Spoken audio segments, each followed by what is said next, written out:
Bonjour, dans cette vidéo, vous allez trouver la correction des exercices de géométrie du fichier pour les CM2. Nous allons corriger les exercices 1 et 2 que j'ai demandé. C'est bien les exercices pour les CM2. Attention, exercices 1 et 2, pages 138 et 139. Donc encore une fois, il s'agit d'un travail sur les triangles. Nous avons une partie ici, rappel, qu'il est très intéressante de lire. Nous avons donc le triangle rectangle qui possède un angle droit. Un angle droit qui se vérifie comme je l'ai fait à l'exercice précédent avec une équerre que j'ai ici. Donc là, nous avons bien un angle droit vérifié avec l'équerre. Ensuite, nous avons le triangle équilatéral. Ce qu'il faut que vous reteniez, c'est qu'un triangle équilatéral possède trois côtés de même mesure. Les côtés de même mesure se vérifient avec une règle. Ici, nous avons le triangle isocèle. Ce qui est à retenir, c'est qu'un triangle isocèle possède deux côtés de même mesure. Encore une fois, pour vérifier cela, on utilise la règle.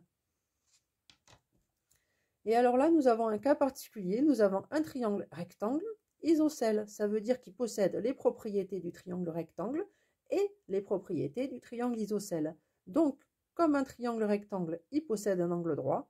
Et aussi, comme un triangle isocèle, il possède deux côtés égaux. Donc nous avons ici l'angle droit que nous pouvons vérifier avec l'équerre et deux côtés de même mesure. Donc celui-là, il a les deux. Celui-là n'est pas à apprendre, mais il est bon à savoir. En ce qui concerne construire un triangle, ça nous le ferons plus tard. Exercice numéro 1. Observe les codages puis indique la nature de chaque triangle. Alors les codages ont été vus en classe en géométrie, je les ai répétés plusieurs fois. Donc, dans le premier triangle qui est ici, attention, sous ceci, ce sont des dessins à main levée. Et ça, nous l'avons fait en classe plusieurs fois. Un dessin à main levée, ça veut dire qu'on utilise juste un crayon et on fait un dessin à main levée à peu près et on indique les codages pour savoir exactement s'il y a des particularités sur ces dessins, sur ces polygones. Donc ici, nous avons on voit que c'est un triangle parce qu'il y a trois côtés et nous avons trois petits traits ici qui indiquent que c'est trois côtés-là font la même mesure. Donc, un triangle qui possède trois côtés de même mesure, c'est un triangle équilatéral. Ce qui serait bien en CM1 et en CM2, c'est de savoir écrire équilatéral correctement. Les fautes d'orthographe ne seront pas acceptées. Le triangle B, ici nous n'avons rien sur les côtés, mais ici nous voyons le symbole de l'angle droit. Donc, ce qui signifie, qu'ici, il y a un angle droit. Donc, un triangle qui a un angle droit, ça s'appelle un triangle rectangle. Pareil, rectangle à savoir écrire. Le triangle C, donc là, c'est encore une fois un dessin à main levée, mais le codage qui est ici nous permet de savoir que ce côté-là a la même mesure que ce côté-là.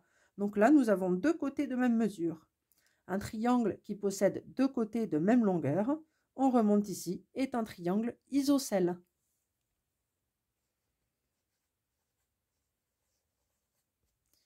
Le dernier triangle de l'exercice 1, alors là, nous avons plusieurs codages. Le codage ici indique que ce côté-là a la même mesure que ce côté-là, et en plus, nous voyons ici le petit symbole de l'angle droit. Donc, deux côtés de même mesure, triangle isocèle, un angle droit, triangle rectangle. Donc en général, on écrit dans l'ordre là, rectangle, isocèle. Mais isocèle, rectangle est tout aussi accepté. Donc ceci est un triangle rectangle, isocèle. Voilà pour l'exercice numéro 1. Il suffit de connaître ces leçons et tout se passe très bien.